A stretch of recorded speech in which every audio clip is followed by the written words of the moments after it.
Hello दोस्तों, कैसे हो? आई होप आप सभी अच्छे होंगे। बिल्कुल सही सही जगह पर आए हो आप।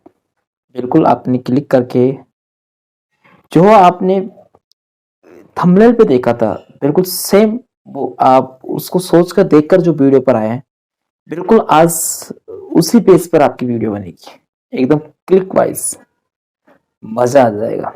चलिए, कैसे 130 स्कोर करें? सीटेट में कैसे 130 नंबर हम लेके आए?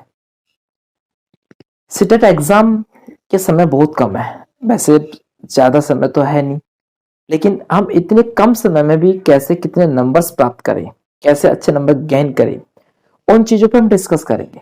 ठीक है। तो बहुत से स्टूडेंट की समस्या रहती है कि सर हम कैसे एग्जाम में अच्छे मार्क्स गेन करें, कहाँ से करें, कैसे करें, किस तरीके से पढ़े, कि दिन कम होते जा रहे हैं और तनाव ज्यादा हो रहा है। ठीक है। तो तनाव लेने की जरूरत नहीं है। आप जब तनाव नहीं लेंगे तो मैं आपको बताऊंगा। अगर आप स्ट्रेस लेके पढ़ेंगे तो शायद मैं नहीं बताऊंगा आपको। चलो ठीक है, आप स्ट्रेस नहीं लेंगे। स्ट्रेस पहली चीज है सिलेबस में एग्जाम पैटर्न। अब एग्जाम हमें समझने की जरूरत है, पैटर्न को समझने की जरूरत है, लेकिन समय तो कम है। अब हम सिलेबस को देखकर एग्जाम पैटर्न को देखकर भी क्या करें? नहीं दोस्तों, एग्जाम और पैटर्न को देखना जरूरी है। अभी आपके पास 20 दिन भी है, 25 दिन, जो भी समय आपके पास बच रहा है, लेकिन आप उन्हीं समय को इंपॉर्टेंट बनाना है। एक बार फिर से आप मेरे कहने से आप एक बार फिर से सिलेबस को देखिए, पूरा सिलेबस को देखिए। ठीक है। उसके बाद सिलेबस देखने के बाद एग्जाम पैटर्न को देखिए। देखो, ऐसे नहीं किताब आपने बुक्स उठा ली, बुक्स के साथ हिसाब से बुक के अकॉर्डिंग आप पढ़ रहे हैं, नहीं, काम चलने वाला नहीं है। आपको बुक से काम नहीं चलेगा। पहले तो बुक से सिलेबस को कवर करो। अब सिलेबस के लिए इतने समय नहीं है कि आप सिलेबस को कवर कर पाएंगे, तो क्या किया जाएगा? तो क्या करना है कि जो सिलेबस, एक बार सिलेबस को, मेरे कहने से आप सिलेबस को देख लो, और सिलेबस देखने के बाद उसका एग्जाम पैटर्न को समझने की कोशिश करो। जब ये दोनों चीज क्लियर हो जाए तो आपने क्या करना है कि जो प्रीवियस ईयर क्वेश्चंस, यानी जो PYQ, प्रीवियस ईयर क्वेश्चंस आपको पेपर लगाने, ज्यादा नहीं लगाना आपको। 2022 से 2023 तक जो भी पेपर हुए हैं आपके, इन यानी इन मध्य टाइम में जो पेपर हुआ है, उन्हीं पेपरों के क्वेश्चंस को आपको निकालना है और प्रत्येक दिन मॉक टेस्ट भी देना है। क्योंकि समय कम है तो सिलेबस तो हम कवर नहीं कर पाएंगे, तो मॉक टेस्ट पर हमारा ध्यान होना चाहिए कि आपके प्रीवियस क्वेश्चन को आपको पढ़ना है, फिर आपको मॉक टेस्ट देना है। ठीक है, ये काम करना है। एनसीएफ, NFGF और एनसीईआरटी, तीन चीजें हैं। एक तो नेशनल कैरिकुलम फ्रेमवर्क, इसको समझना है, ये वेरी इंपॉर्टेंट है, यहाँ से क्वेश्चंस ज्यादा पुट आउट होते हैं। ठीक है। दूसरा नेशनल फोकस ग्रुप प्रोजेक्ट है, उसको समझना है।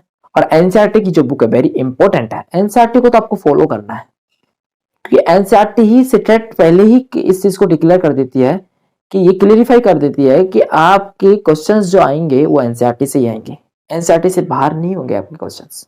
ठीक है ना। तो एनसीईआरटी तो वेरी वेरी इंपॉर्टेंट, इसका बेस है, तो ध्यान रखना है।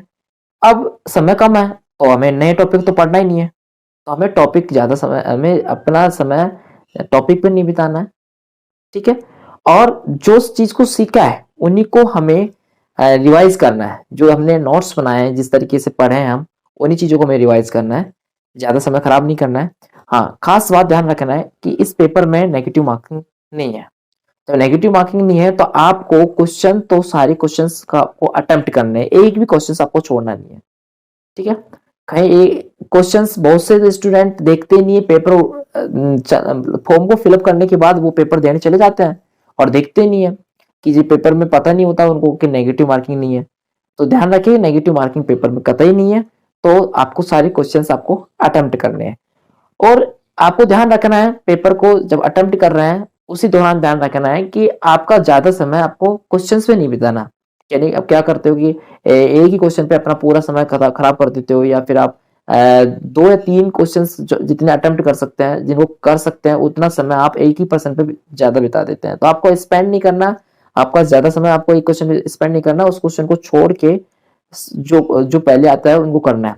इट मीन्स उस पर्सन को ज्यादा समय खराब किए बिना आगे आपको मूव ऑन कर जाना है। ठीक है। इसके बाद आया कि जो क्वेश्चन आपने छोड़े हैं उनको लास्ट में देखना है, ठीक है, समय बचते हुए। जब आपके पास समय बच जाए तो उनको क्वेश्चनों को लास्ट में देखना है। और अगर आपने क्वेश्चंस कर लिए बड़े बहुत जल्दी क्वेश्चंस कर लिए तो आपको एग्जाम हॉल को लीव नहीं करना है, छोड़ना नहीं है। आपको क्या करना है, जो समय बचा है उसी में आपको उन्हीं प्रश्नों को वापस से चेक करना है। ठीक है, जो प्रश्न आपको वापस चेक करना है कि कोई क्वेश्चन तो गलत तो नहीं हो गया, क्योंकि आप उसमें सही कर सकते हो कि जो आपका ऑनलाइन मोड होता है, सीबीटी होता है, उसके अंदर आप क्वेश्चन को सही कर सकते हो। आपसे मिस्टेक हो गया तो क्यों, ओएमआर सीट नहीं है या जो गलत होने के बाद आप इसको सही नहीं कर सकते हो, तो ये बहुत बड़ी चीज है, ये ध्यान रखना है। और जो अपनी पर्सन छोड़े हैं उन्हीं पर वापस आपको आना है। ठीक है, तो इस तरीके से आपको ये स्ट्रेटजी अपनानी है। समय कम है तो इन चीजों को ध्यान में रखते हुए आपको स्कोर करना है, अच्छे मार्क्स स्कोर करना है। ठीक है, तो आप फर्स्ट अटेम्प्ट में ही 130 मार्क्स, 130 प्लस आप मार्क्स गेन कर सकते हैं। 130 केवल प्रीवियस ईयर क्वेश्चंस के आधार पर ही कर सकते हो। ठीक है, ज्यादा आपको डीपली नहीं सोचना है, स्ट्रेस लेना नहीं है। जो क्वेश्चंस हैं उन्हीं को पढ़ना है, रिवाइज करना है। ठीक है, और हाँ, अपना स्वास्थ्य का भी ध्यान रखना है कि स्वास्थ्य ठीक नहीं है तो कोई मीन्स नहीं है आपकी प्रिपरेशन करने का। ठीक है, आपकी जो जितनी भी तैयारी की है वो सारी खराब हो जाएगी, इसलिए विशेष ध्यान रखना है कि आपका स्वास्थ्य भी ठीक होना चाहिए। और आप हमारे चैनल पर नए हो तो चैनल को जरूर सब्सक्राइब करें, वीडियो को लाइक करें।